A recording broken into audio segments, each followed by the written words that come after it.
Good day, everyone. A pleasant, happy Father's Day. Good afternoon. Here in the Philippines. So we're here now to show you a housing that will pay for itself as an investment and not as a cost. Because if you're doing breeding and production, or even if you want to get quality produce, you need to do things properly, and that is investing in a good housing system.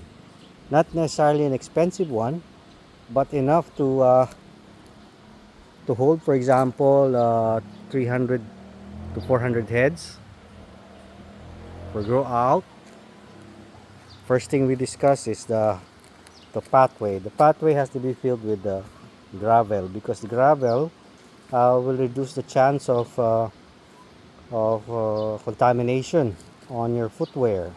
Of course, you have to change your footwear with boots, right? Farm boots, and then you have um, foot bath, so that you are secured more or less and reduce the risk of problems, no, with infection. Here, as you can see, the flooring below the plastic slats, plastic matting is slanted to allow the manure to dry up and better to manage and clean using the canal too, and forcing it out with water so that it can be removed. Foot bath, because sickness is expensive, disease is expensive for chickens, and mortalities can go high. The size of the height of the housing will be a bit more than half a meter, more than 1 meter, so around 1.2 to 1.5 meters high, so that air circulation will be very good. Okay, we just use scrap metal to to be utilized as flooring and steps. Okay, and then you have a plastic slats, plastic matting inside. The the roofing is galbalung, insulated still with heat insulation, aluminum heat insulation foam, to prevent uh, heat radiation. If you stay here, even though it's an afternoon sun, the air circulation is cool, so heat dissipation is removed immediately,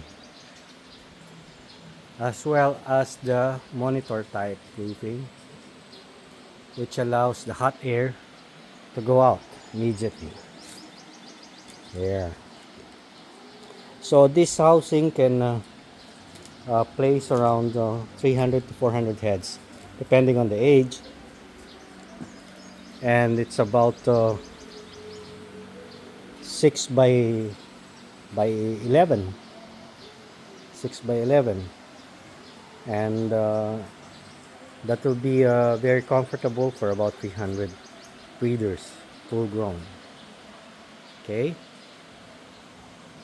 use good quality roofing, as well as the uh, parlins has to be brand new, no? You can check the flooring. There are tubular and the snap-on plastic matting. Here in this house, it's almost east-west conformation, and we follow that so that we can just put uh, some shade in the afternoon once this brooding and breeding house finally fixed. Okay. For security, we use steel mattings for to enclose the housing, which is still relatively cheaper than getting another option like cyclone wire. And why am I not using bamboo slats? Bamboo slats are organic in, and fibrous that can house the bacteria. So even if you put matting of slats, steel matting, and then bamboo or net and bamboo, the organic materials, the manure can insert in between, and these are the ones that culture the bacteria. Here you just wash it using a power washer or just scrub it with a brush so that it will be easier to manage, much easier. At the other side you can see the grandparent stocks, and they are on 42 weeks already, running 42 and still providing 80% production for us, no? So still good, relatively, in spite of the heat, the summer that it went through, the flock went through. It is still a good production for me, in spite of the low or not high tech housing and production, not tunnel vent. We just use fans inside during hot weather, and it cools down the animals.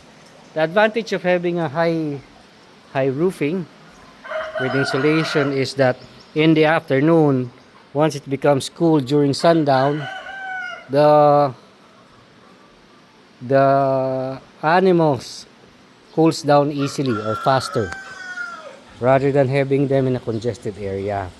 That is why these are the things I recommend, that you pay, you invest. You're not paying but investing on proper housing, which have been proven in hot tropical climates and can really be your ally in terms of giving you longer production, lesser mortality. As a matter of fact, our mortality for this batch is only around 2 to 3% at 41 weeks, and no diseases, no infection, no coccidiosis, no respiratory, all good. So the cost of medicine, once you compute, is really one one deciding factor. And if you have animals that have experienced respiratory or other diseases, the rippling effect of that to your production will be very high, costly. Instead of hitting 80%, you hit only 60%, etc.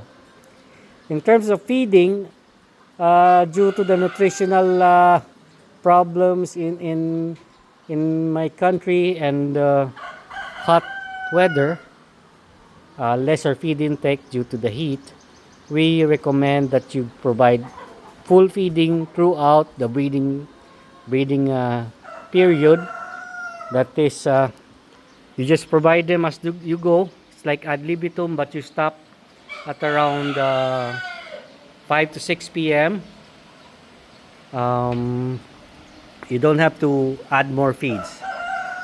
These genetics are really hardy, robust, and quite efficient in terms of feeding, that they will only consume 125 grams per bird per day, but you have to feed the whole daytime,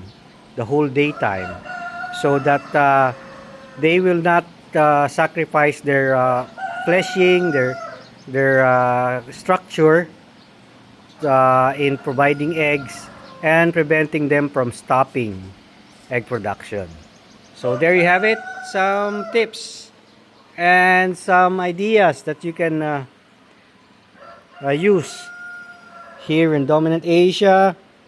I am your doctor, cage-free and free-range doctor, Dr. Erwin, and see you again.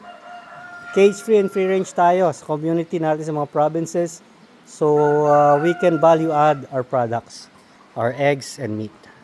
Thank you very much and have a nice day. Bye.